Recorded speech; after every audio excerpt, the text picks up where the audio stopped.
मुसलमान भाइयों से गुजारिश है कि जितने भी इजराइल प्रोडक्ट है, इजराइल कंट्री एक शैतानी कंट्री है। वहाँ के जो यहूदी है हमारे नबी के टाइम से हमेशा इस्लाम के दुश्मन ही रहे हैं, तो कयामत तक दुश्मन ही रहेंगे। और अमेरिका भी एक शैतान कंट्री है, ये भी मुसलमानों के दुश्मनी है।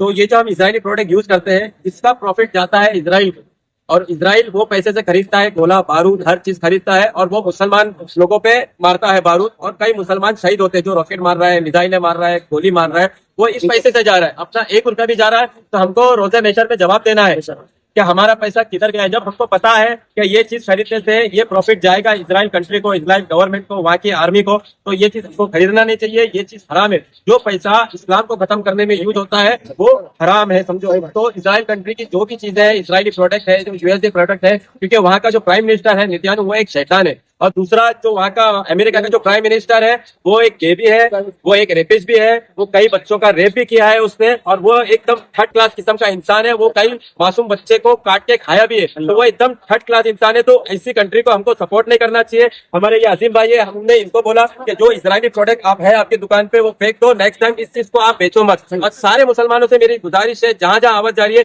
इजरायली प्रोडक्ट आप यूज मत करो। आज भी सुबह से जंग चालू है, ईरान में इजराइल ने हमला किया, वहां पे 50 से ज्यादा मासूम बच्चियों की मौत हो गई, वहां में उसने हमला किया है।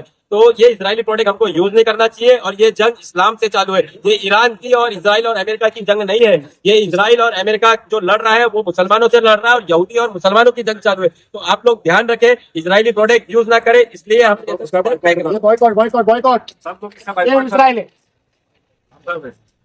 ऐसे शैतान कंट्री की चीजें ना यूज करें, क्योंकि फलस्तीन में भी कई हजार लाखों मुसलमानों का कत्लेआम किया है ये नेतन्याहू ने, इजराइल आर्मी ने। फिर ईरान में भी उसने बमबारी की है, और ईरान लड़ रहा है तो फलस्तीन के लिए लड़ा है, कई बड़ी बड़ी कुर्बानी दी है। और सारे उम्मत मुसलमानों से मेरी गुजारिश है कि आप लोग नमाज जब पढ़ेंगे, जब आप रोजा खोलेंगे, तो ईरान के लिए दुआ करना, खामनेई साहब के लिए दुआ करना, उनके हयाती के लिए दुआ करना। और हमारी जो अरब कंट्री है उनको अल्लाह हिदायत दे, क्योंकि उनका यहूदियों के साथ जुड़ा हुआ संबंध है। उनसे क्या संबंध है वो समझ में नहीं आ रहा है। अब ईरान ने तो दिखाया है उनको, क्या है हमारी ताकत क्या, और रात भर में और दिखाएगा इंशाअल्लाह। और मुसलमानों की होगी। तो देखो करबला के टाइम पे भी इमाम हुसैन अलैहिस्सलाम अकेले थे, आज भी ईरान अकेला है। देखो मुसलमानों, आज भी समझ जाओ, हमको इजरायली चीजें यूज नहीं करना है, ईरान का साथ देना है और ईरान के लिए दुआ करना है। लोग ये चीजें ना बेचे, और मुसलमानों से गुजारिश है कि ना खरीदे कोई भी इजराइल प्रोडक्ट। मैं तो देखो आज नहीं, जब से जंग चालू हुई थी फलस्तीन की, जब से इस पे अमल कर रहा हूँ, कोई चीजें मैं इजरायली यूज नहीं करता हूँ, और मेरे दोस्तों को भी बोलता हूँ। तो आप लोग भी ना यूज करें सब इजरायली प्रोडक्ट।